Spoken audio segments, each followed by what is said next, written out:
பாலை வந்து நம்ம ஏற்றுக்கல, அது நம்ம திணிச்சுக்கிட்டோம், நம்ம வாழ்க்கையில் நாமளே திணிச்சுக்கிட்டோம்.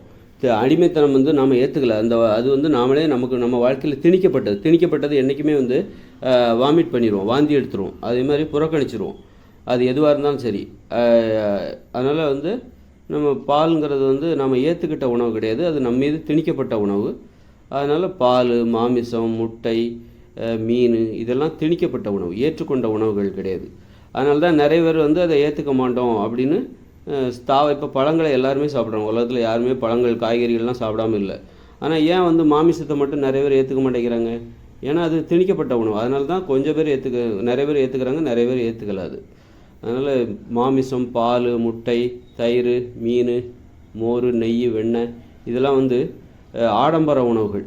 இதெல்லாம் ஒரு காலத்துலலாம் சின்ன வயசுலலாம் நாங்கள் மோர்லாம் நிறைய பேர் பார்த்துருக்கோம். தயிரெல்லாம் வந்து ஒரு 30 வருஷத்துக்கு முன்னாடி எங்கள் வீட்டிலலாம் தயிரெல்லாம் பார்க்குறதே ரொம்ப அபூர்வம். இன்றைக்கி வீட்டுக்கு வீடு எல்லாமே தயிர் வச்சுருக்காங்க. தயிர், பாலுங்கிறதே வந்து கடுங்காப்பி தான் நாங்கள் போட்டு குடிச்சிருக்கோம். சின்ன வயசில் பார்த்திங்கன்னா கடுங்காப்பி தான் போட்டு குடிச்சிருக்கோம். வீட்டுக்கு வீடு கடுங்காப்பி தான். அப்புறம் தான் வந்து பாலுங்கிறது அப்புறமா ஒரு ஏதாவது முக்கியமான நாள்னால் மட்டும்தான் பால் வாங்குவாங்க. அந்த மாதிரி அது திணிக்கப்பட்ட உணவு.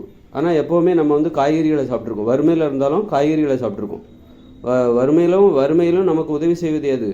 நமக்கு இந்த காய்கறிகள், உணவுகள் அதுதான் நமக்கு உதவி செஞ்சுருக்கு. காய்கறிகளை எந்த நிலையிலையும் ஒருத்தர் வந்து சாப்பிட்ருக்காங்க. வறுமையில் இருக்கும்போதும் சரி, பணக்காரங்களாக இருந்தாலும் சரி, காய்கறிகளை சாப்பிட்ருக்காங்க. ஆனால் தயிர், மோர், பால் இதெல்லாம் நல்லா யோசித்து பார்த்திங்கன்னா வறுமையில் இருக்கிறவங்க சின்ன வயசில் சாப்பிட்ருக்க மாட்டாங்க. ஒரு கட்டத்துக்கு அப்புறம் தான் இந்த பால் கலந்த காப்பி, டீ எல்லாம் குடிக்க ஆரம்பித்தாங்க. அது வரைக்கும் இந்த கடுங்காப்பி தான் குடிக்க ஆரம்பித்தாங்க. அதனால் பால் வந்து நமக்கு நோயை தரும், தயிர் வந்து நமக்கு நோயை தரும், வெண்ணெய், நெய் இதெல்லாம் நமக்கு நோயை தரும், உடல் பருமனை தரும், செரிமான குறைபாடுகளை ஏற்படுத்தும், உடம்பு குண்டாகும், அந்த அளவுக்கு செரிமான குறைபாடுகளை ஏற்படுத்தும். அதனால் வந்து அது திரவ மாமிசம். பாலுங்கிறது ஒரு திரவ மாமிசம். அது நரம்பு மண்டலத்தை கடுமையாக பாதிக்கும், வன்முறை உணர்ச்சிகளை ஏற்படுத்தும். அது நம்மை அடிமைப்படுத்தும் போது அதுக்கு நம்ம பிடிவாதமாக அது எனக்கு வேணும்னு சொல்கிறோம் பார்த்தீங்களா, அதெல்லாம் வன்முறை உணர்ச்சி. அதுதான் வன்முறை உணர்ச்சி. ஆனால் வந்து ஒரு காய்கறி இதெல்லாம் நம்மளை அடிமைப்படுத்தாது. அது எனக்கு கண்டிப்பாக இன்றைக்கி காய்கறி வேணும் அப்படின்னு நம்மலாம் பிடிவாதம்லாம் பிடிக்க மாட்டோம். காய்கறிகள் நிறைய இருக்குது. இன்றைக்கி இது ஒரு காய்கறினா நாளைக்கு ஒரு காய்கறி. எந்த காய்கறியுமே நம்மளை அடிமைப்படுத்தாது. இதுலேருந்தே தெரிஞ்சுக்கலாம். நம்ம டெய்லி தக்காளியோ அல்லது வெங்காயமோ அல்லது பீட்ரூட்டோ அல்லது சுரைக்காவோ எடுத்துக்கிறது இல்லை. இன்றைக்கி ஒரு காய்னா இன்னும் அடுத்த நாள் வேற ஒரு காய். இதுலேருந்தே தெரியலையா அது நம்மளை அடிமைப்படுத்தலைன்னு சொல்லிட்டு. இல்லை, சுரைக்காய் இல்லாமல் என்னால் தினமும் இருக்க முடியாது, பீட்ரூட் இல்லாமல் என்னால் இருக்க முடியாது, உருளைக்கிழங்கு இல்லாமல் என்னால் இருக்க முடியாது அப்படின்னு நம்ம என்றைக்காவது சொல்லியிருக்கோமா? இன்றைக்கி உருளைக்கிழங்குனா நாளைக்கு பீட்ரூட்டு. அதான் ஏன்னா அது நம்மளை அடிமைப்படுத்தலை. ஆனால் டெய்லி நம்ம பால் சாப்பிட்டுட்ருக்கோம், டெய்லி தயிர் எடுத்துக்கிறோம், டெய்லி மோர் எடுத்துக்கிறோம், டெய்லி நெய்யெல்லாம் எடுத்துக்கிறோம், அப்புறம் பால் கலந்த உணவுகளை டெய்லி நம்ம எடுத்துக்கிறோம். அதெல்லாம் வந்து செரிமான குறைபாடு ஏற்படுத்தும், வன்முறை உணர்ச்சி ஏற்படுத்தும், அடிமைத்தனத்தை ஏற்படுத்தும், நோயை ஏற்படுத்துகிற உணவுகளின் பட்டியலில் நம்ம பால் மற்றும் பாலிலிருந்து கிடைக்கக்கூடிய அனைத்து உணவுகளையும் நம்ம சேர்த்துடலாம்.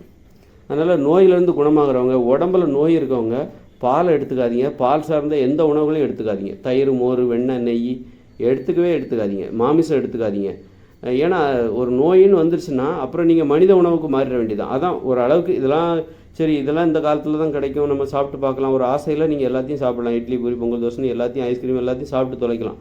அப்புறம் நோயின்னு வந்துட்டதுக்கப்புறம் அப்பவும் சாப்பிட்டுட்டு இருந்தீங்கன்னா அந்த நோய் இன்னும் தீவிரமடையுமே தவிர, நீங்கள் நோயின்னு வந்துருச்சா அப்புறம் டக்குன்னு மனித உணவுக்கு மாறிடணும்.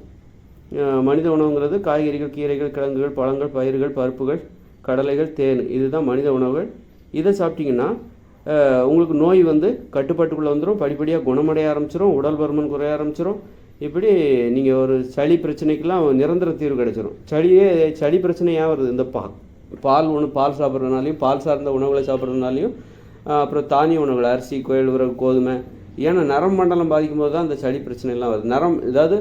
சளி பிரச்சனை வந்துருச்சுனாலே நரம்பு மண்டலம் பாதிக்கும், நரம்புகள்லாம் வந்து ரொம்ப பாதிக்கும், எலும்பு பாதிக்கும், பற்கள் விழ ஆரம்பிச்சிடும். பற்கள் ஏன் சீக்கிரம் விழுதுன்னா அந்த சளி பிரச்சனையினால தான் காரணம். முகத்தில், தலையில், உடம்பு முழுக்க அந்த சளி பிரச்சனை வர்றதுனால தான் அவங்களுக்கு அந்த பற்கள்லாம் சீக்கிரமாக விழுறதுக்கு காரணம், முடி கொட்டுறதுக்கு அதுதான் காரணம். அதனால் நம்ம மனித உணவுக்கு மாறிட்டாலே அதுவே போதும், நமக்கு மருந்து மாத்திரைகளே தேவையில்லை. எந்த ஒரு நோய்க்கும் மருந்து மாத்திரைகள் அது நல்லா வேலை செய்யணுமா, நீங்கள் உண்ண வேண்டிய உணவு மனித உணவுகள். முற்றிலும் வந்து மனித உணவுகள் அல்லாத பிற உணவுகளை தவிர்த்து விட்டு ஒரு உணவு முறை மனித உணவுகளை மட்டுமே கடைபிடித்து கொண்டு ஏதாவது மருந்து சாப்பிட்டிங்கன்னா கூட இன்னும் சீக்கிரமாக குணமடையும்.